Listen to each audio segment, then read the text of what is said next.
Well, look at you. You made it back for another episode of Common Sense Ohio. It is the end of July, and we're corn sweating it up. Unreal. Apparently, it's a thing because enough news outlets make it so that it is. So, anyway, if you haven't heard anything about corn sweat, check it out. Google it up. I'm not going to go into it. I don't know if it makes a difference or not in regards to our weather, but apparently it's a thing that when the news is slow, we talk about sweating corn in Ohio. So, do remember to, and I know we always talk about this at the end of the podcast, but remember to share, like, disagree, agree with what we've got going on. Seriously, do you like what you heard today? Share it along. If you don't, share it along and say these guys are idiots, or that, hey, they're the best thing since sliced bread. Whatever. We just love the feedback, if nothing else. We also always have typically an open chair. So if you think you can, as Steve would say, you got the chops to be on the show, yeah, come on. And let's talk about a specific subject that we maybe haven't covered or haven't covered well enough. We'd love to hear from you. All that contact information is in the podcast show notes. But yeah, Ohio's making the news. Not necessarily in a great way. We're going to cover that. Yeah. As most of you probably heard, a little bit of a jazz shuffle going on in Cincinnati, where a little bit of racial tension turns into fisticuffs. Well, yeah. So we could call it a jazz festival smackdown. Yeah. I mean, so they have charged 5 people so far, not releasing the names, at least as of the last time I checked, but they might be out there now. So the police have charged 5 of the people involved in this melee that occurred downtown following a Reds game and the jazz festival in Cincinnati. And it appears to be basically Caucasian people that I guess one guy challenged somebody else, a black guy, white guy challenged a black guy to some kind of a fight. Words were exchanged, and it looked like it was going to dissolve and nothing was going to happen. And then they squared off, and I guess the white guy lightly slapped. It is said, I haven't seen the video of this slap, the black guy, and then all hell broke loose. He ends up the white guy on the ground, and basically there's people going wild on him once he's on the ground, kicking, doing the power slams and all of this while his head's on the concrete.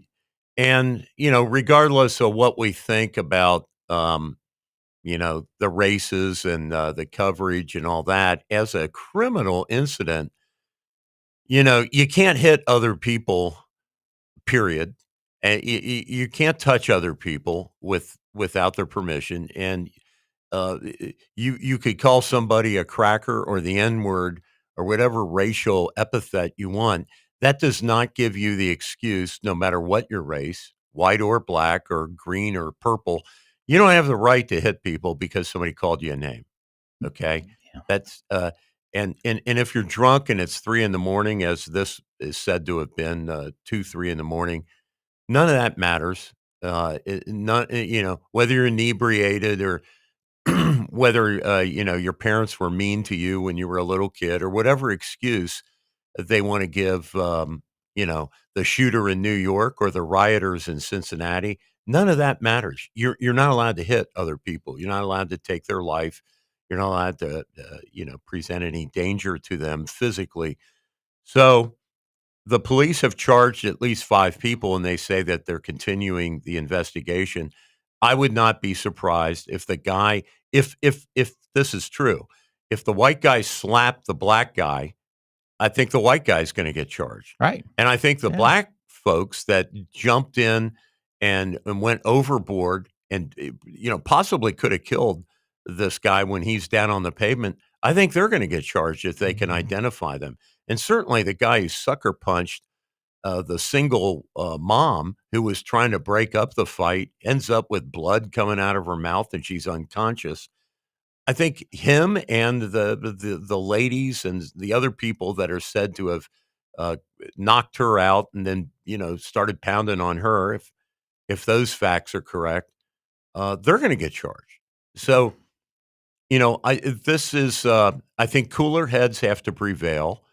It's a shame that Cincinnati, which is on the cusp. I heard the FOP guy in Cincinnati describe Cincinnati and Hamilton County as right on the teetering, right on the precipice of going either to a full woke city where the judges, he said, half the judges are not putting people in jail for violent crimes or letting them off, and the other judges are still doing the traditional sentencing. And he said, basically, in his opinion, white or black, green or purple, doesn't matter the color. His point of view is that it's a lack of enforcement of the law and equal application, and that there have to be consequences for violence. And I couldn't agree more with that. I think when you have a city, whether it's Seattle or Portland or these other cities where there have been riots and buildings burned down and people beaten and cops shot even, and then they get a very light sentence or they're not even charged because we make excuses for them. I think that leads to more violence. There has to be a consequence. Yeah, I agree. And also, I know there was comments made about even just the participation level of everybody recording it on their phone and whooping it up and such. I think there has to be some consequences to that as well too, because it kind of built up the fury around it, to make it theatrical when it comes down to it. So yeah, there's some issues that need to be definitely addressed, and sadly, it always seems to be this tipping point that things start to get changed. Maybe this is the tipping point that it finally is. Yeah, there's an awareness of there's a problem of working the law the way it's supposed to be worked. I don't necessarily agree with bigger names around the country, making comments on this without letting the dust settle. It just like, we don't know what happened yet fully. I don't know how you can make a comment on anything without knowing the full story.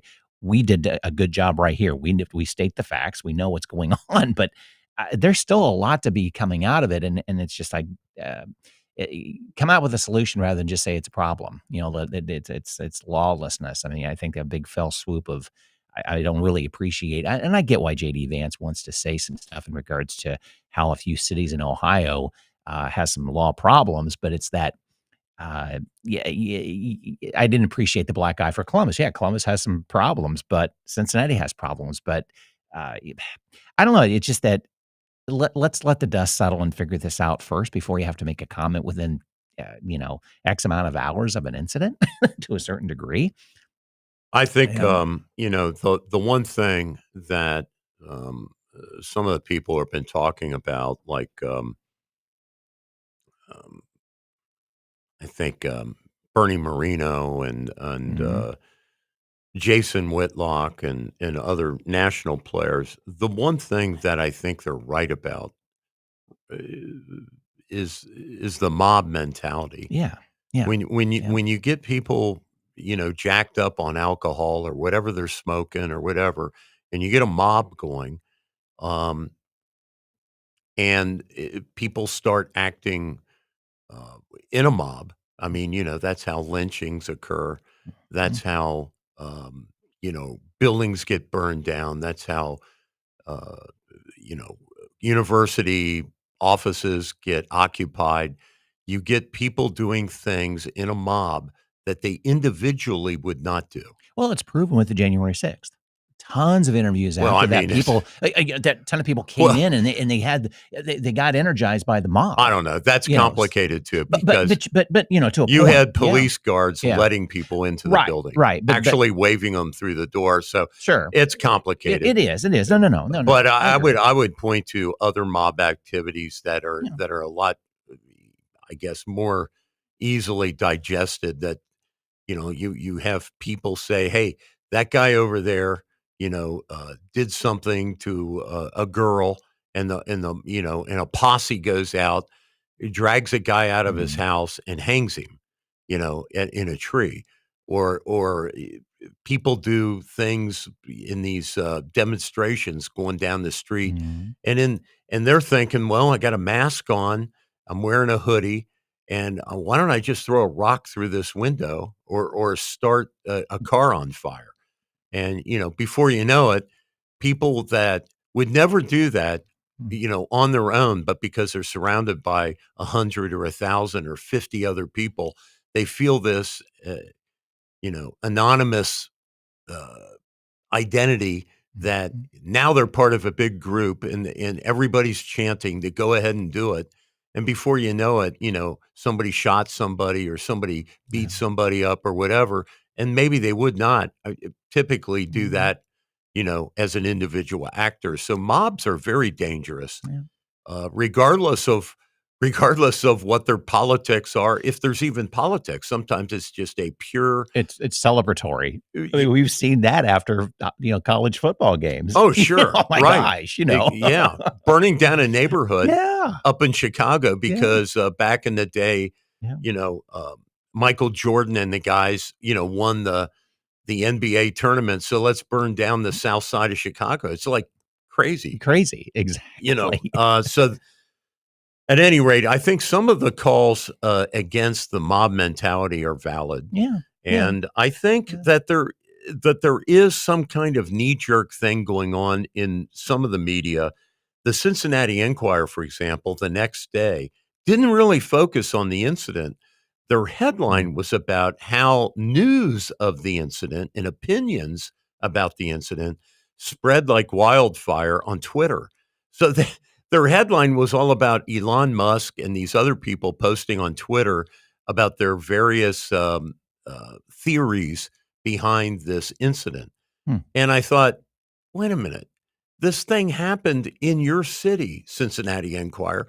Why don't you talk about the police chief and the mayor, Yeah. and about the investigation by the police? You would think that's what they talk about. Instead, they're talking about the political spin. Within 24 hours of the incident, they're already, people are taking sides and speculating about, the intentions of individual people. And I don't know what is. I guess until people are charged and there's a trial, we're not really going to understand what the evidence is, and what the motivations are. But it is being investigated, I am told, by the DOJ federals, the FBI, as a hate crime, Yeah. meaning the mob uh, uh, going overboard. Instead of restraining this guy who slaps somebody and say, "Hey, we're calling 911. We're gonna, police are gonna come because you slapped somebody." Instead of doing that, they got immediate revenge on this guy. If these are the facts, and could have killed him. I mean, Yeah. you suckers punch people, or you kick them on the ground, and certainly stomp on their head. I mean, you're talking brain injury stuff that could have Right. happened, and Yeah. maybe did happen, so I don't Yeah. know. Yeah. But Hmm. I think some of the criticisms are valid about how the mayor didn't say anything for a day, and the police chief, to Brett's point, indicated she indicated that they only received, out of that whole crowd, they received one 911 call, which is crazy. Yeah. People are on their phones taping this stuff, Yeah. but nobody's calling 911 but one individual. And thank God they did. Yeah. But I think the police chief has some things to answer to. For example, it is said, and I believe that their preliminary story is out there, that downtown, following a Reds game and a jazz festival, there were two Cincinnati policemen, or women, on duty Hmm. in downtown Cincinnati. I don't know how you have these big, civic events in a major city downtown, and you have, if the budget is so tight, you only have two officers on duty. Hmm. So I've been to a lot of, like our fireworks show here in Columbus. Well, there's a cop on every block. Lots. I mean, I don't get it. So they have a Reds game, they have a Cincinnati Jazz Festival, and you would think the police would be on bicycles, in cars, circulating. And it is said there were 2 police officers on duty Hmm. that representing the city, not, hire a cops. Right. So Is the Jazz Festival in Cincinnati, is that a Cincinnati event or is that a private event? Do you know? no, that's a civic event. Civic event. Yeah, Okay. so that's every year they have that. Okay. Wasn't sure who runs that and such. So you would think on top of that, if it's a civic event, Honestly, they have the budget to put dollars into cops' pockets to be down there for OT or whatever. yeah. I Wow. mean, it's really ridiculous. Hopefully that's wrong, but at the same time, obviously there's a problem. There's a Yeah. problem. I mean, the Wow. idea is to have a strong presence to prevent these kinds of incidents Right. and to intervene should they occur. So, Well, and even for the attendees that are out of town to Yes. feel safe. Sure. If there's a problem, they know they can hail down a cop and have and I'm not talking about a problem of somebody coming up and trying to hit you or something like that. Maybe you're not feeling well. I mean, whatever the case might be, you just feel that at least there's presence there. That if something goes on, they're within a minute away, and you feel safe within this event. That's I don't think that's asking too much, quite frankly, as an outsider coming in, or even if you're a resident of Cincinnati, if you want to feel safe in your own city. Yeah, Yeah. there were riots in the over the Rhine area of Cincinnati following the George Floyd incident. Like a lot of cities had riots, and it destroyed a lot of inner city businesses. And that, of course, that happened. I don't know, 10 years ago, or whenever the hell that happened. So Cincinnati has had some real racial tensions, and there have been a lot of racially diverse people on council and as mayor of Cincinnati and as police and head of the fire department and all the different offices. Um, there is the Underground Railroad Museum right there on the banks of the river in Cincinnati.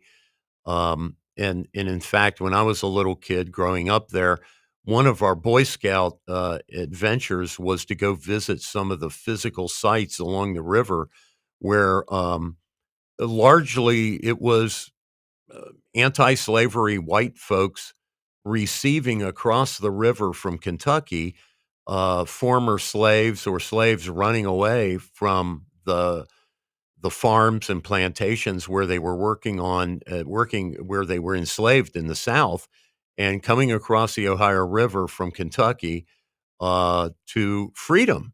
And so to me, the big overwhelming story in Cincinnati was one of pride that this was a city where black and white folks got along well historically. And I've always had that opinion. I have several friends involved in politics of both races and other races. The current mayor of Cincinnati is an Asian American. Um, and so it's a beautiful story of opportunity, diversity, you know, um, great music, boxers, veterans of all the wars that the U.S. has been engaged in. Lots of heroes in Cincinnati of all races and backgrounds, and to see the city um, become divided and to see it amped up through the media is very, very worrisome and disappointing to me personally. Yeah. And I think a lot of people in Cincinnati feel the same way. And so, what is going on, in my opinion, is going to be a further hollowing out, like has happened in Cleveland, like's happened in many cities, like Chicago, where you have essentially a donut hole in the center of the city against all of the efforts of urban renewal to get people to move downtown. We got this going on in Columbus, where the short north people have millions invested in a lot of these properties, beautiful condos, houses that have been rehabbed. and the crime is way up, and the police feel so underappreciated that and so afraid of them going to prison if they intervene that they are basically waiting until all the shooting stops and then they go in and write up a report instead of actually responding to an active crime scene. They're kind of doing the blue flu number, and I think a lot of it is because we, the people, are not backing the police like we should, and we don't have a law and order mentality. And that's not a black problem, and it's not a white problem. That is a people problem. Mm-hmm. That Yeah. is us failing to demand of our public servants that they enforce the law evenly and without prejudice against anybody who breaks the law. So, Yeah. you Yeah, know, I agree. I agree. yeah, Yeah, it's whole. Yeah, hopefully, well, we'll hear more details. It's always that I guess I look at it differently now, working with you and Steve now over the last couple of years. Like, okay, what transpired before the tape was rolling on the phones, and hopefully we get a better story. Although we do know a little bit, of course, that it was yeah. instigated by the Caucasian gentleman, but at the same time, okay, it's always interesting to hear more and more that ramped up to get a better picture of what's going on. So, but you had this is in your backyard, and sadly, it's a story that just doesn't seem to be positive. It keeps going backwards. Intel. Yeah, We've talked about this quite a bit on this show yeah, about its guarded history of how it even popped up in our backyard, right. and now years and years behind on development, whether by choice or by money. Who knows what's going on? But you've got a little bit more about this story now. It's still developing, and what's going on with this Intel development in New Albany area. Yeah, so, Intel's Mm. in the middle of this gigantic factory that they're building in Licking County, and, some of the annexation of that land into New Albany, the city of New Albany, not all of it, but a bunch of it, um, and this it turns out that AI, chip making is happening so fast, and the technology is emerging so quickly that this factory is designed to build a certain type of chip that is already largely said to be obsolete. And so Intel is now focusing on other factories that can build this latest super chip for AI. And this brand new plant hasn't even opened, it's not fully built, is already said to be excess to needs, that it produces, that it's designed to produce a chip. And for what I'm no expert, but apparently the factory cannot be easily reconfigured to produce this new type of AI chip. And they talk about, level 14 and level 8 chips and all of this, gibberish to me. But all I know is the CEO of Intel says, well, we have other factories that we need to prioritize over this. This particular factory in Ohio that we're just, now building is going to be producing the wrong kind of chips for the marketplace.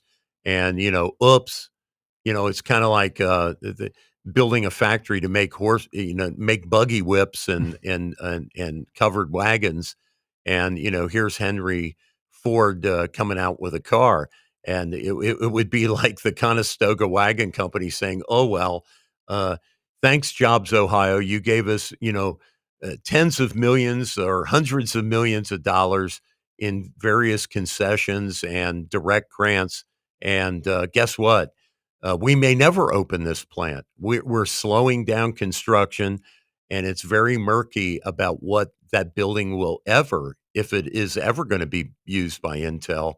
They have since sold their interest in that project to a consortium of which they're still part of. But now there's other owners of this project besides Intel. And it seems to me that they are slowly backing out of it as a corporation, and their full commitment to Ohio of 2,500 new jobs and 800,000 new people moving to Licking County, and all of the sales job that was done on the Ohio taxpayers that our attorney general says we cannot claw back the money for because the contract with Intel was written so poorly, or maybe deliberately, so that the funds could never be clawed back should they fail to follow through on their commitment, makes me upset as a taxpayer. And it should make other people upset because there's a blight out there on this former agricultural land. All these roads and service lines and big, ugly, utility towers and all of this stuff that you cannot imagine the traffic jam of cement trucks and gravel trucks that are rolling through this little tiny community of Johnstown in western Licking County right now. Even with this project slowing down, it's just unbelievable, and they're causing accidents, and they're ruining roads, and the schools are in flux. Should we build new schools for all these expected new people coming? Yes or no? Yeah, it's hard to pop up a new grade school overnight or to cancel a new grade school that's half built or half funded. So things are a mess. And I lay a lot of this at the feet of Jobs Ohio, which is super secretive. And we don't know all of the ins and outs of it because they're not able to be audited by the state of Ohio. We actually don't know a lot about the financial dealings of how Intel was lured to Ohio and what we as Ohio taxpayers exactly gave away. Because Jobs Ohio runs the liquor concession in Ohio, and that's how it's funded. And then there's no audit about how they spend. Yeah, It's outrageous. It is. I think an Ohio gubernatorial candidate needs to latch on to this. You listening to Vivek? Yeah. Hey, Mr. Vivek, and whoever your Democratic opponent is, you should be latching on to this issue. Because if Intel goes tits up, it's a white elephant that the taxpayers are being stuck that could with. be a turning point that opens the doors to find out what is Jobs Ohio's contracts, whatever it looks like. How is this thing being run? Yeah. Because that, if nothing else, I think that'd make a great standing point. At least it holds some feet to the fire. Right. That, what kind of contract did we write here that this thing is now 10 years behind schedule? How could Intel, again, I don't pretend to understand how Intel is run or these large corporations building buildings that have to change basically overnight when technology changes or advances and such. Okay, Intel's been in this a while. Yeah. You'd think that they would know, but they can modify their other plants, their other facilities. So why can't you do that here? Build something to modify. I mean, build a shell. I don't pretend to understand this. Me neither. But it's that. But there's not an industry in the world that stays static, especially technology. Exactly. That stuff changes fast. Right. So what were you building out there? What are you building out there that can't be changed within a time scale to keep it going? Or was it just one thing you were going to build? You took the money and you're going to run. Yeah. And we don't know because we don't see the contract. And the thing is that Jobs Ohio, as we covered in a previous show, has now granted an amount that's double what they gave Intel to Anduril, which is a defense contractor that's going to move in to the central Ohio area, allegedly, right? Mm-hmm. And we don't know what that contract says. And it's not able to be audited either because Jobs Ohio was set up deliberately to conceal from public scrutiny what they're doing to bring in supposedly, like their name implies, Jobs Ohio, to bring in jobs for Ohioans to take, good paying jobs That's the thesis behind Jobs Ohio. But why the lack of transparency? Um, it is said to be the only development agency in the country of its kind where it was deliberately set up to bypass the media, bypass public scrutiny, and bypass a public audit, which is unheard of. And yet that's what we have. Right. And it's like the people in Ohio, we're the dummies. We're the people who can't handle reality, so they're going to hide it from us because if we knew the truth, we'd be outraged. Well, if they think we would be outraged, then it seems to me that's a case for transparency, Right. if there ever was one. Right. And I think I understand some of the reasoning, and they want to, retain a competitive edge when they're fighting other states or other cities, whatever the case might be. But once the deal is done, Right. we should be able to see Exactly. what that deal was. Yeah. During negotiations, I get it. if you got to keep it confidential at that point, Yeah. but eventually, at some point, and I don't mean 100 years from now, I mean After while the ink is drying. we should know the deal. Yes. And as we've always talked about, what stays in the dark pretty much it stays in the dark, but you're making bad deals because of it. Yeah. We have to have some accountability. Like, okay, you can negotiate in private, but we want to know what's going on after it's all said and done to hold you accountable. It's like, that was a bad deal. That's a bad deal. Right. When you have the Attorney General of Ohio say that he's looked at the contract and there's no way to claw back money from a bad actor or an incompetent actor or whatever kind of actor you want to say Intel is, if they do not follow through on their commitment, and the Attorney General of Ohio says there is nothing he can do because of how the contract was written, that's a problem right there. So who did write the contract? Who is responsible for the fact that Ohio's citizens have this white elephant out there in the middle of a farm field, and the people who sold their land, a lot of them had inside knowledge. The skids were greased ahead of time, and New Albany basically was able to annex this by just one hearing.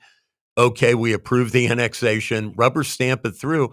All of this happened in, a 1, 2, 3 quick succession of events that the public really had no ability to make any public comments, to object to anything, or to sit down and study the proposal before it was approved. It was all bam, bam, bam, it's done.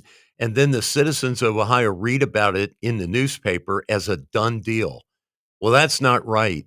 And what it's done to little old ladies and old men that are out there in their homes on fixed incomes, having to sell their property because they can't pay, their property taxes because the valuations doubled or tripled. Well, now, if the building never gets finished and there's just this ugly shell going to sit out there for the next 30, 40 years, it was all for nothing. And these people got shoved out of their homes, and everybody's valuation on their property went double or triple, and they're paying enormous amounts of property taxes now that they weren't paying before. It is truly a tragedy if that's how this is going to wind up. Yeah. And the people had no say. And their elected officials, many of which, and this can be documented, it's not a secret which families owned what farmland and which families had political connections and sometimes even relatives as trustees or commissioners or city council people.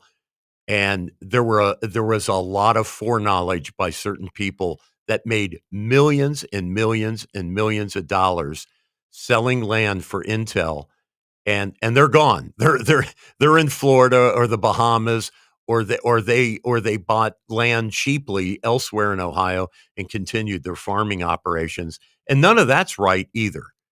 I would think this whole situation is going to make a few people nervous. I would think Husted's got to be a little bit nervous about this. Yeah, because it sticks to him like glue. Oh, he was up to his weight. Him and DeWine. DeWine's kind of done. I mean, right. Once he's he serves his term, he's done. He's a lame duck.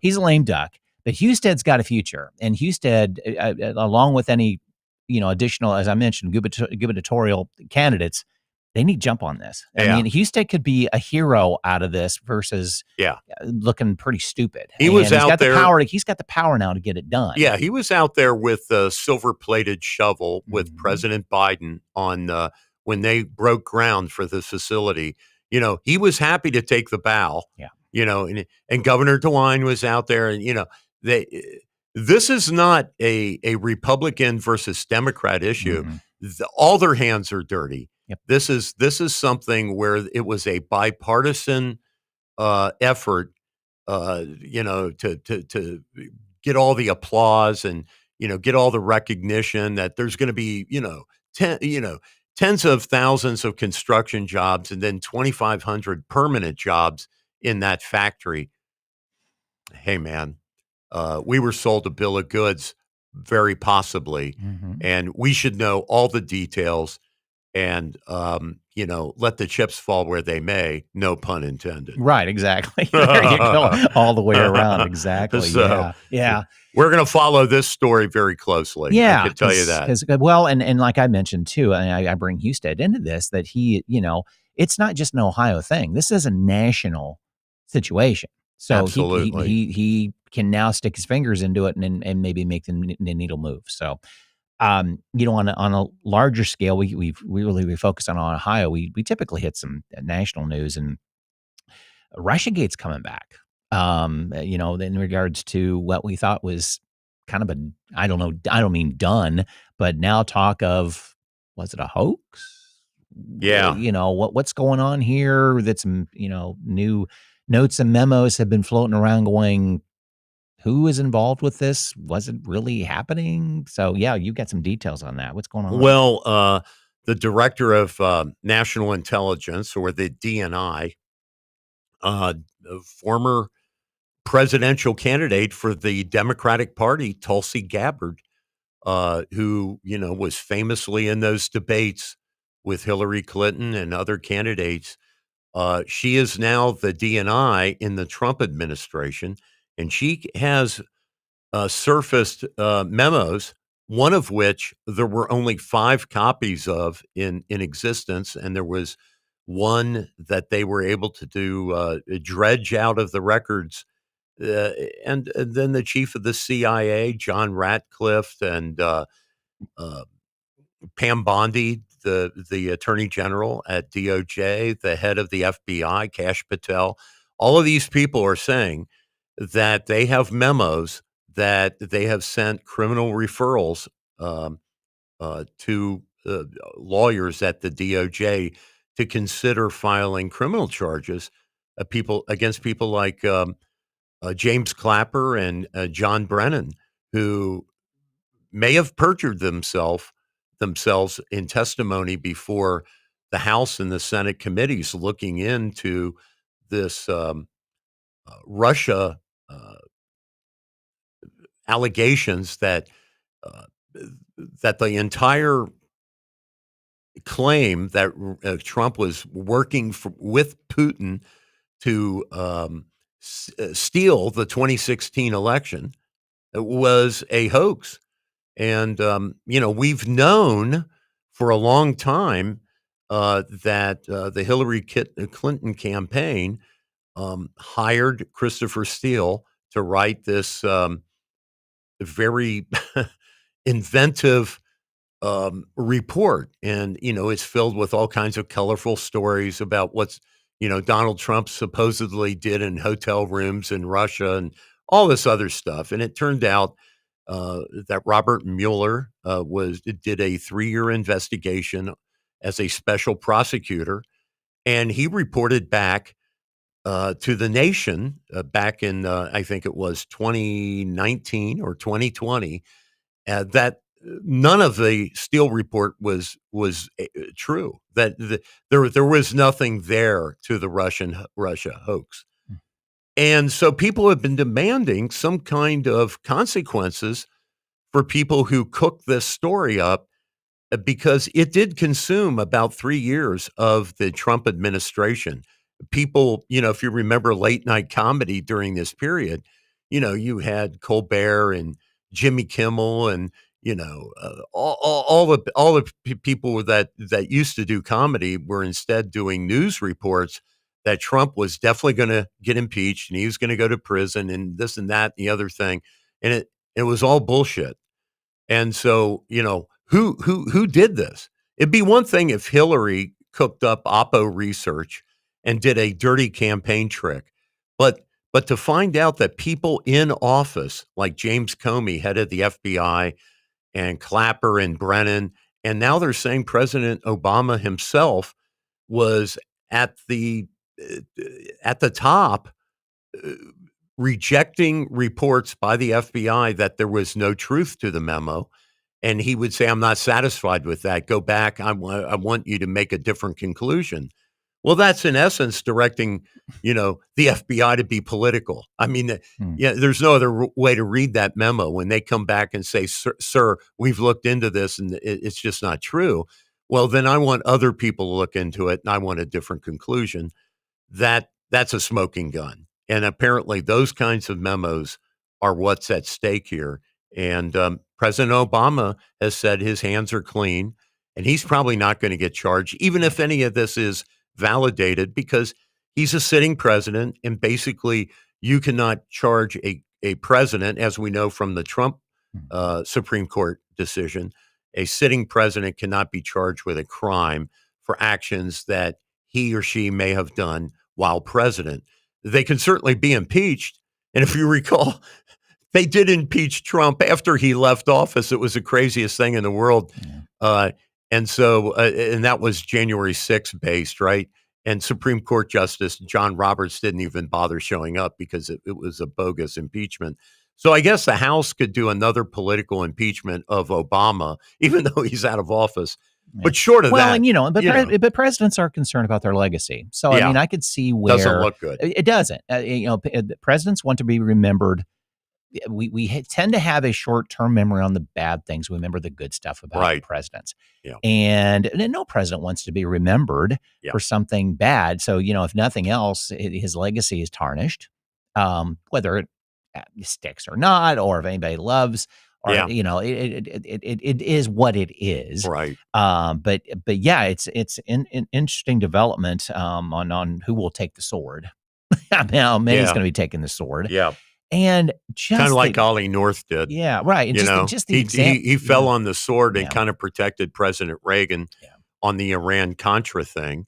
And to this day, we're not really sure if President Reagan knew of it or not. Right. Because there were people protecting him. And, the same way to a certain extent with Richard Nixon, you had Gordon Liddy and John Mitchell doing a lot of dirty stuff with the Cuban plumber operation in the Watergate Hotel, right? Robbing the Democratic headquarters of documents and spying on them. And people say to this day that Nixon got involved in the cover-up, but that he did not know about the direction to break into the DNC offices. And so there's always going to be this fuzziness about what did the president know and when did he know it and all that. Yeah. Yeah. Well, and you make this comment about the fuzziness piece of this. I think we all can have our suspicions and maybe agree. There's probably some tampering of the election of some point, manipulation of social media by foreign interests. Oh, for sure. For sure. And I don't think anybody debates that. Exactly. Russia definitely interfered via social media. So did China, right? And no question. And sadly, we have to stick it to somebody locally, in the government and such. But this stuff's happening, and it's almost like a shiny object over here looking at, but it's like the real stuff's happening here, and we're not taking care of it. Well, I mean, there were Pulitzer Prizes awarded to like the New York Times and Washington Post and CNN. People got Emmys and Pulitzers for supposedly being so brave and being so accurate reporting on the Russia Gate thing as if Trump really did it. So people are they were being spoon-fed information by people who wanted to tarnish and to slow down the actions of the Trump administration once he was in office. The idea was to take away his political support. And, if you take people like Paul Ryan, who was the Speaker of the House, he did not work with Trump. Now, he was a fellow Republican. And when Trump was trying, whether you liked Obamacare or not, that's not the point. The point is Trump had an agenda to either modify or repeal Obamacare. And he probably would have gotten that done because at the time, the Republicans had the House and the Senate. And yet Mitch McConnell and Paul Ryan would not work with him because they were convinced he was guilty because of the media. That somehow he had something to do with Putin, which is incredibly ridiculous, but on its face. But because of the scandal accusations, Trump did not get a lot of what he wanted to get done in his first term. Remember, he wanted to build the wall. And what he did was divert Defense Department funds to build the wall instead of getting it funded as a civilian project. That was Defense Department money that built that steel wall in the sections where it was done. So lots of fancy accounting had to be done because he couldn't do it straight up, even with members of his own party. Right. So you could say Hillary and Obama succeeded. If the goal was to stymie the Trump presidency term number one, they did a great job. They did a 3-year delay tactic on him that really slowed him down. Well, and now and now if you put the pieces together, you kind of realize, okay, now you know why Trump is putting gas on the fire. Absolutely. And just like, I'm going to get stuff done. He probably, and he historically, you take a look at this, you've got first 2 of the 4 years you're there that the votes are in your favor. Yeah. Things will change in 2 years. It traditionally has. Because of the midterms. Always does. Yeah. Always does. It doesn't. I think you got to go back almost 100 years. Right. It just does. Yeah. So it's no wonder every day something is coming out of his office or his mouth. Yeah. Pushing something or saying this, diverting, whatever you want to do. It's mind-boggling. It is it is. It's gushing out of the White House like a fire hose. Big time. And whether you agree with it or not, it is remarkable the amount of activity that they have done in only 6 months so far. Yeah. Well, I mean, to agree or disagree, I'm Right. just talking about the policy changes and the initiatives that have come out of the Trump White House is staggering. It's remarkable, and you can almost point to almost anything, whether it's a tariffs, whether it's the border, whether it is going after illegals and deporting them, whatever topic you want to talk about, the big beautiful bill, et cetera, et cetera. It's just an unbelievable fire hose of initiatives, some of which seem to be super popular, and others, I'm sure, are very controversial to a lot of people. And that's our system. Let's debate that and, and let's hash it out. But I think Brett's right on target. He got burned in his first term and he's like, hey, man, it's a second term mentality. I'm going to flood the zone. Definitely. I mean, every president that has a second term knows like, okay, this is it. I have nothing to lose because I don't have to be, I'm not going to be reelected. I've been reelected. Yeah. So let's just do it. He's the quarterback, and he sent the other 10 players down the field. Pretty much. Yeah. And he's throwing 9 footballs. I'm passing to somebody. He's throwing 9 footballs at once, too. Everybody out there, or however many you want to throw. Exactly. Yeah. Oh, my gosh. And you can't say he's paranoid because it happened. Yeah, I know. So there's not a lot of goodwill in D.C. between the Democrats and the Republicans, and I think a lot of this is attributable to malicious actions that occurred against Trump in his first term. Whether or not you agree with his policies isn't the point. It's like, should the organs of government be turned against somebody during a political campaign or even while they're in office. And this is where, it kind of confirms people's attributions that there's a swamp in DC, a permanent class of bureaucrats that will protect the infrastructure at all costs, thinking these elected people come and go, but I stay in my job for 25 or 30 years, and I'm the guy who calls the shots. And they're 4 or 5 layers down in the bureaucracy. Yeah. And look at him. He keeps getting the approval by the Supreme Court to fire almost everybody at the Department of Education, for example, or people at the EPA or what have you. And that's his way of getting rid of the swamp, is closing down some of these agencies. And again, I'm not asking you to like that, but the motivation for how he's doing it and why he's doing it might go back to his first term. It might be. And if people had handled him a little differently, I'm convinced he would have worked with Nancy Pelosi and Chuck Schumer. I'm absolutely convinced of it.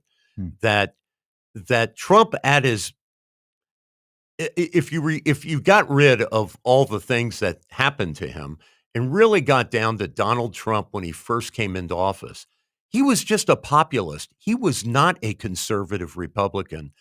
But because he made some off-color comments during the campaign that got rebroadcast, and he became this target for everything that people wanted to say was wrong with the Republican Party, they loaded up all of the machinery against him. And I think if Nancy and Chuck had worked with Trump, there would have been gun control. I'm positive of it. There would, because Trump was no pro-Second Amendment guy. There would have been a lot of different things would have happened than what has happened. That's interesting. The hindsight of it, because he really wasn't he was no he was no Ted Cruz, and he was no Rand Paul or no Mike Lee. No, Marco Rubio. He was none of those things. And those are all like rock rib conservative people that were running for president. And Trump beat all those people. And it wasn't with, I'm going to cut your taxes and I'm going to do this and I'm going to do. It was basically because he was popular. And kind of the way the Jesse Ventura got elected governor in Minnesota. Or Arnold Schwarzenegger in California. Exactly. It was name recognition and basically people saying, let's try something different than a traditional Republican or a traditional Democrat. Let's elect a celebrity. And that's really what Trump was. Yeah. That's amazing that New York hasn't really done that as well, knowing as many celebrities has come out of, those New York, because they're media hubs. Well, have you heard the chat, Brett, that George Clooney is interested in running for president? So I think this is going to continue. I think, I could see George Clooney being a formidable candidate. And a good-looking guy. He's a little on the younger side. He's not a product of DC. No, he comes from the middle of the country, Cincinnati, Ohio. By the way. And him against J.D. Vance. I don't know, man. Maybe a curveball is about to happen. I had not heard that about Clooney, and I'm not neither pro or against Clooney. I'd have to hear what he's talking about. Well, he's not a dumb guy. No, he's not. No, granted, he was strong enough to get Biden taken off the ticket. He had that full-page ad, if you remember, in the New York Times, that it was time for the president, Biden at the time, to step down and let somebody else run, and they put Kamala up against Trump. That was George Clooney, pretty powerful guy. Yeah, okay. So this will be interesting. Yeah, exactly. Did you want to do some quick hits? Yeah, so I just want to throw this out there. I saw in the news where Uber, the if you will, the national taxi service, Uber. That Uber, in case you think I'm talking about the German word that means over, which is what Uber means with an umlaut. Uber announced that they are going to let female customers select where it's possible to match them up with a female Uber driver. So if there is fear of a possible assault or just being hit on or whatever, their fears are, which may or may not be legitimate. I mean, I have heard that there have been rapes and assaults and things, both against Uber drivers, by the way, and by Uber drivers. So, of course, there's good drivers and bad drivers, and there's victims and there's, perpetrators. So I have a couple thoughts about that. So, your gender is an immutable characteristic, even if you have surgery, right? The American Olympic Committee and the IOC, the International Olympic Committee, have now said that if you were born a man or born a woman, that's what you are for purposes of competition. So things have kind of come full circle on changing your gender. So my point is, if you're born a man and you're an Uber driver and you have jobs and income taken from you because you're a man,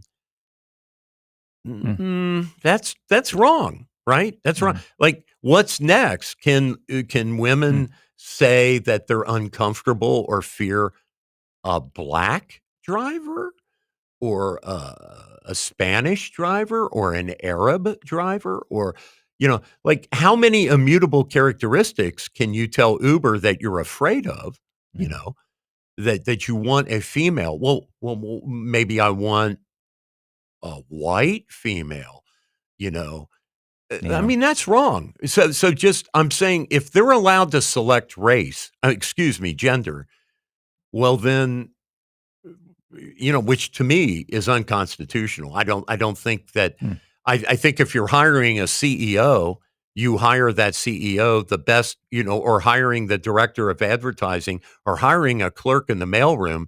You don't say, hey, we're only going to hire male ones or only female ones or only white ones. I was going to say, Uber already has, I think, a rating system.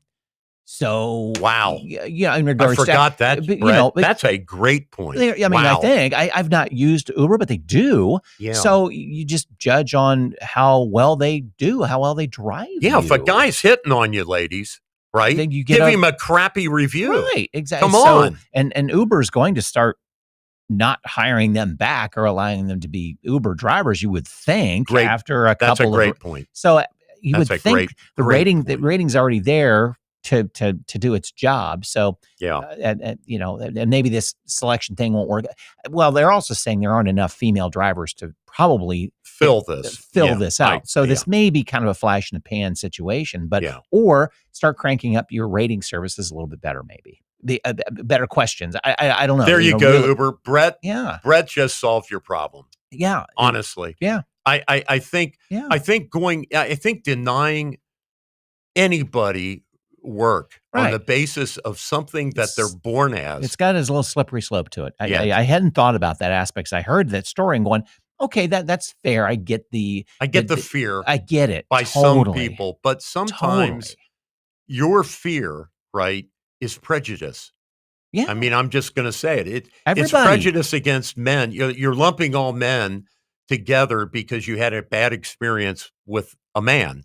And, you wouldn't do that in any other context. I don't know why you get to do it here.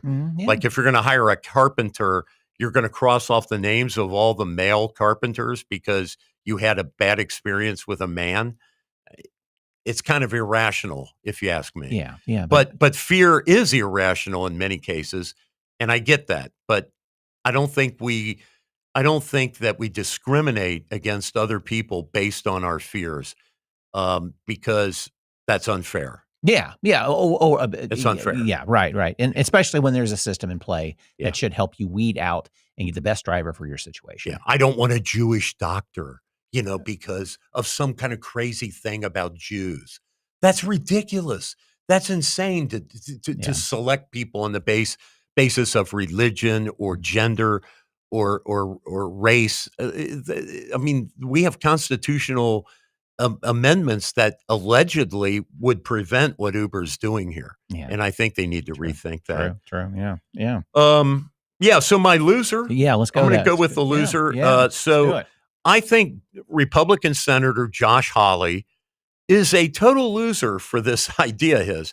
So he has submitted legislation. I heard Mike Carey on the radio today coming in to do on the show this $600 bill where they're going to take the tariff money that's gushing into the Treasury, and rather than reducing our national debt with that money, this proposal would be to give every American citizen $600 of the tariff money. Hey, guys, No. you know, like No. pay down the debt, to do something meaningful with this money. It shouldn't be like a bonus to all the American citizens that Well, we and get it a also check. it also sends the signal that, oh, so you are saying that tariffs are going to increase prices. Is that what you're saying too? By saying, well, we're going to help you because we know prices are going to increase. Here's a little extra money to help out. Or yippee, we got extra money. We're going to give it to you. Stop crazy. that. Stop it. Jeez. Stop it. Pay down the $37 trillion debt. That's what's going to kill the next generation. Yeah. Their tax burden is going to be out of this world. Every time it seems as though but there's an opportunity. It's a political gimmick. Exactly. It's a gimmick. And stop this already. Stop it. Because it seems as though anytime we get an additional flow of dollars, we're making some money here. It's like, and it was targeted to use for this. Yeah. Oh, no. Oh, no, I'm going to score points with the electorate. We have wiggle room on that one. Well, let's put it over here for this that it was not intended for. Yeah. Stop this crap. Right. Please. Use it for what it is for. Right. And showcase on that. Please. You can win elections by just that. Right. That you helped reduce the deficit. Right. It's just it's giving us $600 a piece is a short-term win. Yeah. We have such short-term memories. You're handing out ice cream cones and they're going to melt and people aren't going to remember the $600. Stupid. But what they will remember, or the children and grandchildren, your grandchildren and your children, their tax debt is just going to be absurd. Either that, or we're going to have to do all those Doge cuts that Elon was proposing and eliminate whole chunks of the support system, the social safety net. There won't be programs to support little, older people for this and inner city people for that, and scholarships, Pell Grants, and all this other stuff. It's all going to go away, because we're either going to tax people at like 75% of what they earn, or just whole chunks. Like Social Security won't be what it is now. Yeah. It'll be half, or it'll be a fourth of what people are getting. And then you're going to have real starvation. You're going to have real. Oh, you'll have rioting in the streets. You're going to have people getting kicked out of their apartment. Like, it'll be a nightmare. Yeah. So please spend it to pay down the debt. Exactly. You let my winner, this will be quick. My winner is Sharon Osbourne, who, while grieving the loss of her husband, Ozzy, right? She is putting on an Ozzy parade. So like the final Ozfest, I guess you could call it, is this parade through the streets of Birmingham, England, that she's paying for, complete with a brass band. And Ozzy, Ozzy laying out, as he goes by, and I could just see people throwing black roses, and it'll be a spectacle like Lady Di and her procession. So, Sharon, I mean, it's a wild thing you're doing. It's a fitting goodbye that the fans will love it. I can almost imagine Ozzy sitting up and going, "Hey, it's good. Sharon. This is awesome, Sharon. Jack and Kelly, I love you." War pigs. Exactly. Well, my loser for the week is really a win, but a loss too. Now I'm going to explain it. Now it's a good bad mixture. Now the funding for PBS and NPR going away.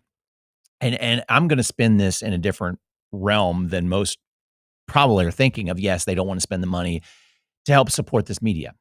Get it. I understand your concerns. I understand the problems with that. But I think it's an opportunity for PBS and NPR to really crank up what they do and do even better news coverage. I mean, we're complaining left and right that, news coverage is horrible. it's one-sided, this side or the other. So I think PBS and NPR have an opportunity to really crank up what's called a value for value model. So they're run by donations. Already they've seen their base go up by 20,000 donations and millions of dollars. That's exactly what it should be done. And once you take the handcuffs of the government off of you to how you operate as a business model, now you can do lots more things. Yeah, be what you want to be. Be what you want to be. Yeah. The value for value model is huge. It's that if I see you're worth $100 a month, I'll pay $100 a month and do what you're and I have skin in the game on what you're doing. Yeah. They can lead the charge with this and actually be a totally different news model and a programming model than anybody's ever seen. It's an opportunity to get away from the overlord of the government. Basically, I mean, they've complained about this forever. It's like, now's your chance to really run with it. So again, it's a win-loss. I get it. But in the long run, I think NPR and PBS going to be much stronger because of it. And the win for this week, hey, Ohio, you're going to enjoy a expanded sales tax holiday starting August 1st to the 14th, especially kids going back to school. That's what it's covering. It's going to cover more than just school supplies. It's tangible items priced at $500 or less. That includes clothes, electronics, even pet food, are tax free. Yeah, aren't a lot of PCs now under $500? Yeah. So yeah, like you could get a yeah. pretty nice laptop or something. Yeah. Tax free. Yeah. So take advantage of it. I mean, it was I think initially when it first started, like over a weekend. Now they're pushing it for 2 weeks, August 1st through the 14th in Ohio. Go gangbusters! Wow, save some money now that our sales tax have actually crept up in certain areas. Boom, take advantage of it. And what is it? I have to express my ignorance. So it's not linked to schools anymore? No, it could be like a set of tires. Well, I don't know how far this goes. I think it has to be somewhat school related. Okay, so somehow education tag, tag, but clothes. I mean, you got including clothes, electronic. I don't know how the pet food is tax free. Maybe you're getting married. That one wedding dress. I don't know. I don't know what's going on with that one. but it's definitely for who it's for. Parents who are feeling the strain. Back to school stuff is expensive. Kids want new things because it's always nice to have a new pair of shoes and some new clothes going back to school, new backpack and stuff. Right. Take advantage of it. And as well as if you're in the donation mindset that it's like, hey, you don't have any kids anymore, but you still want to, help out. It's a great time to go shop and donate to local charity that give out this stuff too. Oh, that's a great idea. So like school supplies, and then you take them down to the local food pantry. Exactly. And have it distributed to, impoverished families. Right. It was so they can get school supplies that, notebooks, pens, calculators. Yeah. Just, like drop off 40 or 50 things and let the local food pantry distribute it. That's a great backpacks, stuff like that. Yeah, exactly. So go for it. Go for it. Oh, that's great. Exactly. Cool. Good deal. Well, hey, again, as I said at the beginning of the show, you like something you heard on the show, let us know. If you didn't like something you heard on the show, let us know. Let the world know. Share Plug it. Glenn, by the way. Yeah, exactly. And thanks to our sponsor, Harper CPA Plus. Glenn doing a fantastic job. Now, we've talked about this before too. Really quick hit for him. That, if you didn't like what happened at the beginning of this year in regards to taxes, how your business is run, I mean, we're now at the end of July. And you're going to start making some moves to help your business do better with the tax, especially with the BBB, the big, beautiful bill in play. That man and his staff and everybody there at Harper knows exactly what's going on. Once the details are out, they're on it. They are on it. They've been promoting that they are on it to help you as a business grow more efficiently and understand what you can or can't do. The guy's it, man. And we've got his connection in the show notes, but Harper Plus CPA, great people to work with. Seriously. So now it's time to jump on it. And we will be back next week. Thanks for joining us this week.